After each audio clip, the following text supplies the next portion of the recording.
excited? Ready to camp? Yeah. Tucker. Hey, hey. We have found our campsite and we are going to show you how to put the campsite together. So, wish us luck.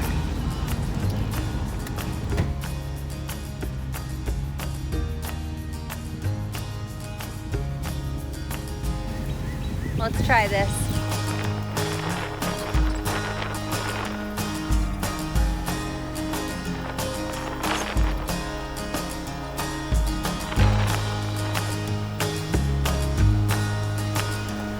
Okay, our first plane didn't work, so we're trying it again.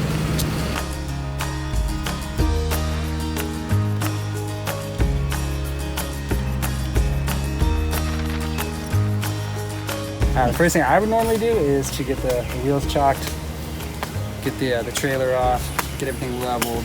But like I said, we're just trying to make sure everything reaches our connections. The hose goes on that, and then you turn it to. Oh, okay.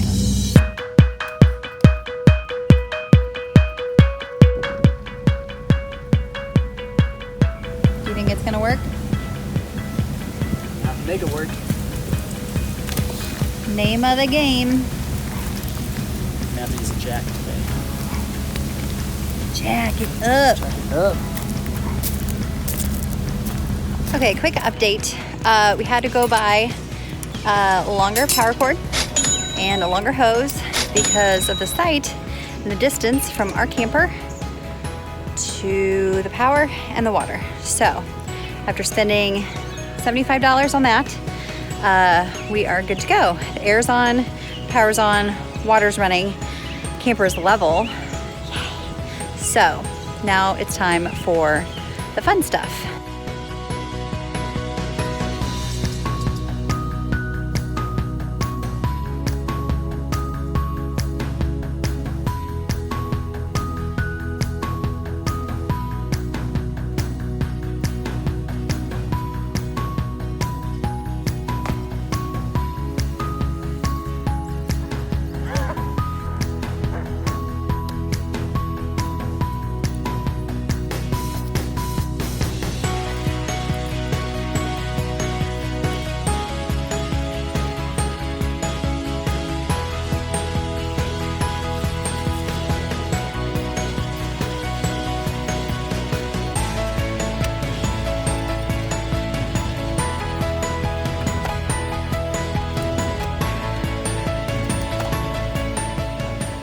Granted, we're still relatively new to the whole camping thing. Not to the camping thing, but the camper. Right. Setting up a camper, leveling it, all that. Still working through some growing pains with that. So That's why we want to share it with you, so you can learn from our mistakes. Okay, so let's go through what we think is the best, like a checklist of how to properly set up a campsite. Sure.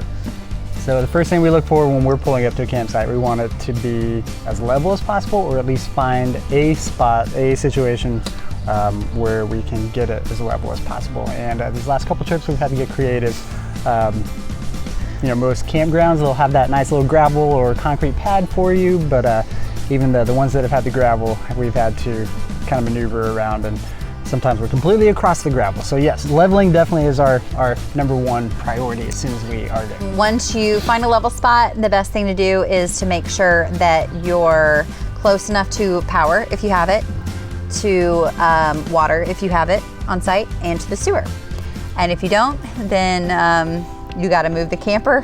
Then you have to go pay, you know, 120 bucks for all the stuff that you need to. 75. It was 75. If you include the new sewer hose with the extension. Yeah. Deluxe. Yeah. So yeah. We usually like to get the gas going. So all the utility stuff, water, AC, get all that hooked up, ready to go. Mm-hmm. Usually at this point, the boys are complaining. They're bored. They want something to do. They've been in the car too long. 5 minutes in, max. It's the worst trip ever. Yeah. But yeah, we like to just go ahead and get all the utilities set up. If I had my druthers, I would definitely get everything leveled, get everything set up, get all the stabilizer arms down. But you know, priorities, we need AC, we need water, we need a refrigerator, we need all that good stuff. So that's why we usually go that route first. Yeah. And then you unhook the camper.